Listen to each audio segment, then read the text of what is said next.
Welcome guys, welcome to another video. আর এই ব্লগটা হচ্ছে আমার দাদার বিয়ের ব্লগ। আর টোটালি আমরা এখানে কি কি করেছি মজার সবই দেখাবো। তো ব্লগটা সকাল থেকে শুরু হয়েছে, যে মর্নিং সাথে আমি বাড়িতেই ছিলাম। আমার ট্রেনিংয়ের শেষ করে আমি গিয়েছিলাম। তারপরে টোটালি এখানে রেডিওর ব্লগটা দেখাচ্ছি তোমাদেরকে। আর এখানে দাদা কতটা এনজয় আছে ওটা তো দেখতেই পাচ্ছ। আর সব কিছু এখানে এটা হচ্ছে দাদা যাওয়ার সময় ভিডিও। তারপর হীরালাল আমাদের গাড়ি নিয়ে চলে এসেছে এখানে, দাদাদেরকে নিয়ে যাবে। তারপর আমি রেডি হয়ে আমি চলে গেলাম হচ্ছে ডাইরেক্ট বিয়ের ওখানে। আর এখানে ডোরাকে নিতে এসেছিলাম।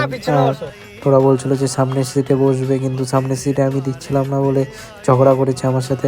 তো বিয়ের ওখানে গিয়ে আমি দেখলাম বাচ্চাগুলো খাচ্ছে হচ্ছে পোকড়া, আর আমি ওদের ওখান থেকে একটা পোকড়া নিয়ে খেয়ে নিলাম গাইস। তারপর আমরা খেতে বসলাম অনেকক্ষণ পর। আর রাত্রি তখন বাজে হচ্ছে প্রায় 12টা। তো খেয়ে দিয়ে আমি বাড়ি চলে আসি, আর সবাই বাড়ি চলে এসেছিলাম।